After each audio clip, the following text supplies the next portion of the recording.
अस्सलाम वालेकुम, welcome to view bytes. आज के लेक्चर में हम स्टडी करेंगे लेक्चर नंबर 36 एंड 37।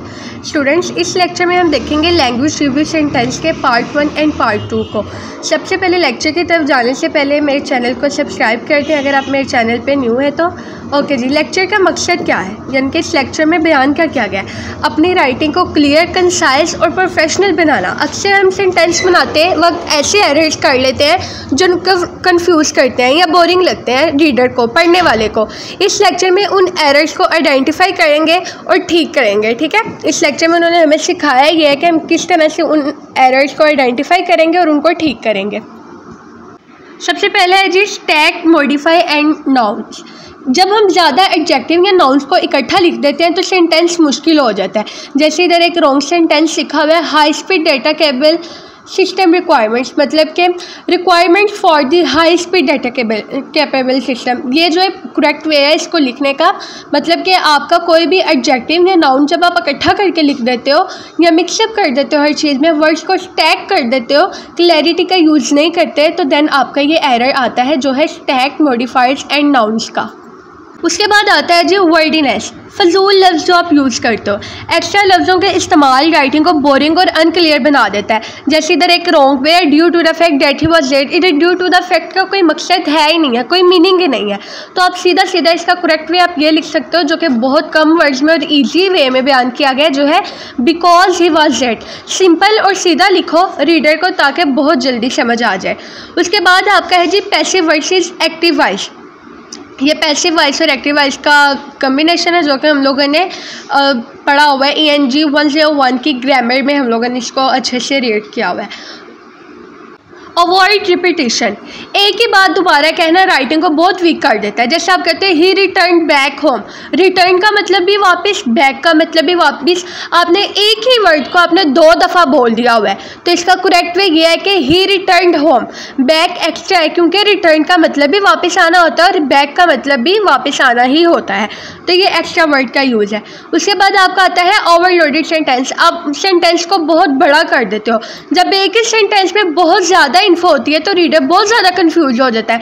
इस वजह से आपको छोटे छोटे और क्लियर सेंटेंसेस में लिखना चाहिए, ताकि सेंटेंस ओवरलोड ना हो और सेंटेंस में कोई ज़्यादा बातें ना की गई, एक ही सेंटेंस में हर इन्फॉर्मेशन को प्रोवाइड ना किया करें।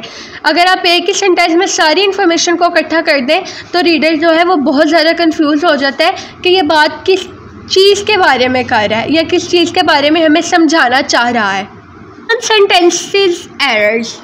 Common sentence errors. ठीक है, आपके 3 तरह के सेंटेंस एरर बहुत ज़्यादा आम होते हैं। सबसे पहले फ्रेगमेंट, जिसको हम कहते हैं कि इनकम्प्लीट सेंटेंसेस। ठीक है, एक होता है कॉमा सप्लाइज, जिसके अंदर आप लोग रॉन्ग जगह पे, रॉन्ग स्पेस पे आप लोग उसको पुट कर देते हो।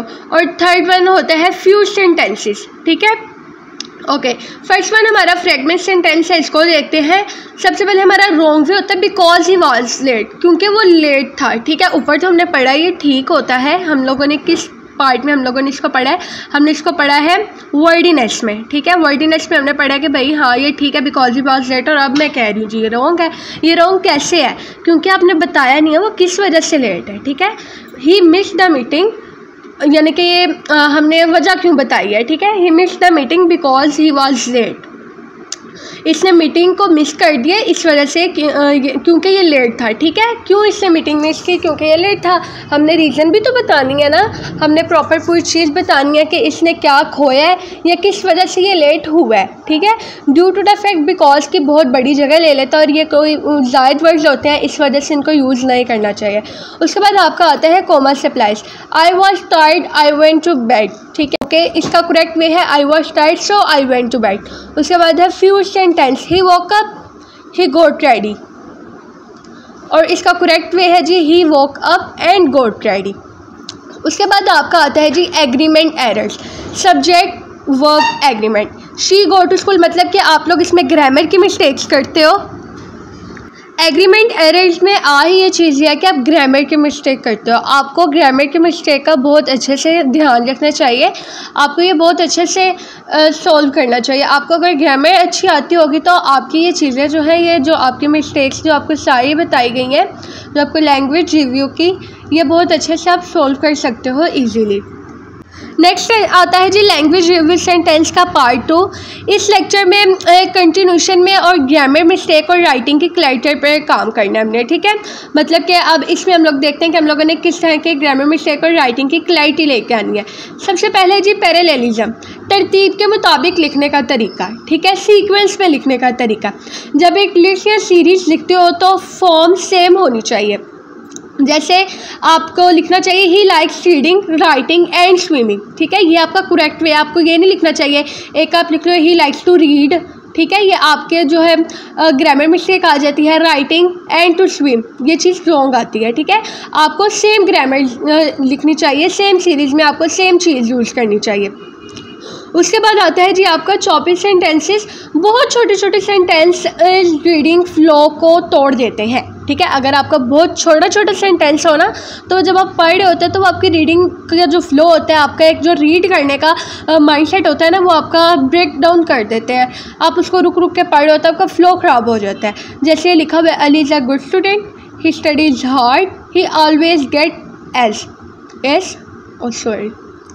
करेक्ट वे इसका कि आपने इस सारे को मिला के एक अच्छे वे में लिख दिया है, ठीक है। सेंटेंस को कंबाइन किया है ताकि फ़्लो जो है स्मूथ हो, फ्लो को आपने स्मूथ किया है। उसके बाद आता है जी इंटरप्टिव सेंटेंस स्ट्रक्चर। सब्जेक्ट और वर्ब के दरमियान लंबी इन्फॉर्मेशन नहीं देनी चाहिए। जैसे इधर उसने दिया हुआ है कि the girl who had been working late at the library every night finished her assignment. मतलब उससे पहले बताया कि एक लड़की है, वो इतनी देर पहले लाइब्रेरी में डेली काम करती है, ठीक है, नाइट में, ठीक है, अपना काम करती है एंड देन उससे फिनिश किया असाइनमेंट। ऐसा नहीं करना, ये सब्जेक्ट और वर्ब के दरमियान बहुत लंबी इन्फॉर्मेशन नहीं देनी। आपने प्रॉपर उसको एक वे में लिखना है। The girl finished her assignment, यानी कि लड़की ने अपना काम ख़त्म कर लिया, अपनी असाइनमेंट ख़त्म कर ली।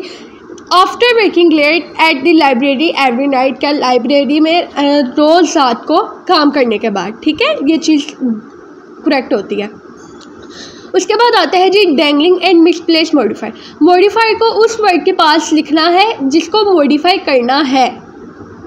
उसके बाद आता है जी डबल नेगेटिव्स।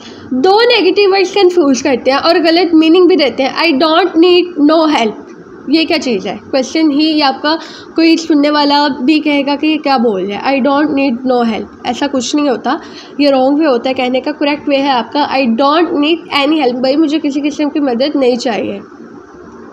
उसके बाद आता है जी इनएप्रोप्रिएट शिफ्ट। सेंटेंस में एक ही टेंस, पर्सन या मूड मेंटेन करो, ठीक है।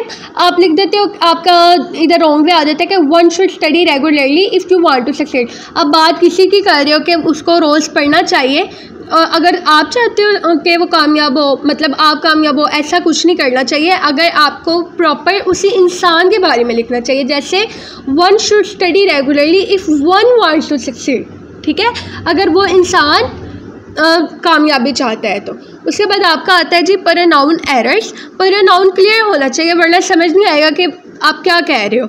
When Fatima met Sara she was angry. कौन एंग्री थी, फातिमा या सारा? इसमें कोई पता लग रहा है आपको? When Fatima met Sara she was angry नहीं, क्लैरिफाई करें कि Fatima was angry when she met Sara. Okay जी, उम्मीद है आपको आज का लेक्चर अच्छा लगा होगा। अगर आपको अच्छा लगा है, समझ आइए, तो प्लीज़ इसको लाइक, शेयर एंड सब्सक्राइब ज़रूर कीजिएगा और अपने दोस्तों के साथ इसको शेयर कीजिएगा। थैंक यू सो मच, जज़ाकल्लाह। मिलते हैं आपसे नेक्स्ट लेक्चर में। अल्लाह हाफिज़।